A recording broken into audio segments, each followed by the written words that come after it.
నిన్నటిదాకా మన అన్న మరి మన నాయకుడు రాహుల్ గాంధీ గారి కోసం ప్రచారంలో ఉండి రాత్రి అర్ధరాత్రి మరి దిగి తెల్లారే మహబూబ్నగర్ వెళ్ళి అక్కడి నుంచి ఇక్కడికి వచ్చినటువంటి గ్యారంటీలకే గ్యారంటీ మన ప్రియతమ నాయకుడు రేవంత్ రెడ్డి గారికి, అదే విధంగా సభాధ్యక్షుడు స్థానిక ఎమ్మెల్యే మురళీ నాయక్ గారికి, పెద్దలు గౌరవనీయులు జిల్లా ఇన్ఛార్జ్ మంత్రి సోదరుడు శ్రీనివాసన్న గారికి, పార్లమెంట్ ఇన్ఛార్జ్ పెద్దలు తుమ్మల నాగేశ్వరరావు గారికి, మరి వేదిక మీద ఉన్నటువంటి ఎమ్మెల్యేలందరికీ సీనియర్లకు, ఎందుకంటే టైం చాలా తక్కువ ఉంది కాబట్టి మరి పేరు పేరున వేదిక మీద ఉన్నటువంటి నాయకులకు అందరికీ నమస్కారాలు తెలియజేస్తా ఉన్నాను.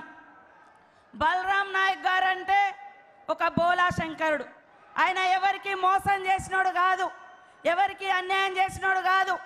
ఇద్దరం కూడా వేరు వేరు పార్టీలలో ఆయన 2009 నుంచి 14 వరకు కేంద్ర మంత్రిగా పార్లమెంట్ సభ్యుడిగా ఉన్నప్పటికీ, నేను ములుగు అసెంబ్లీ ఎమ్మెల్యేగా ఉన్నప్పటికీ అన్న చెల్లెల్లా కలిసి ఉన్నాం.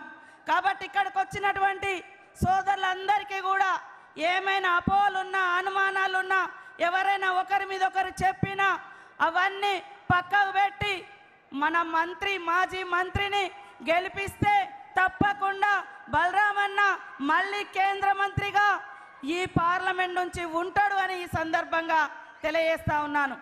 అదే కాకుండా ఇప్పుడు జరుగుతున్నటువంటి యుద్ధం, ఇప్పుడు జరుగుతున్నటువంటి పోరాటం రెండు సిద్ధాంతాల మధ్య, రెండు వర్గాల మధ్య. ఒకరేమో ఈ దేశ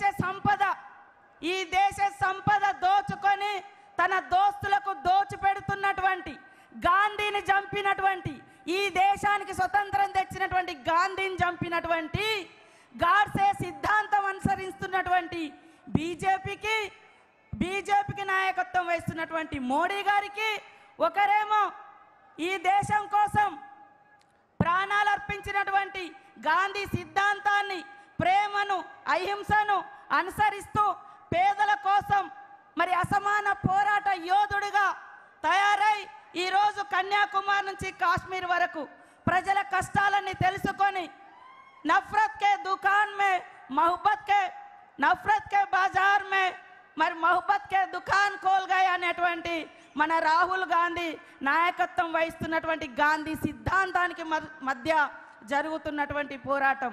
కాబట్టి ఇవాళ పేదల మీద ఎలాంటి ఇబ్బందులు లేకుండా పేదల కష్టాలు తీర్చేటువంటి పార్టీ కాంగ్రెస్ పార్టీ.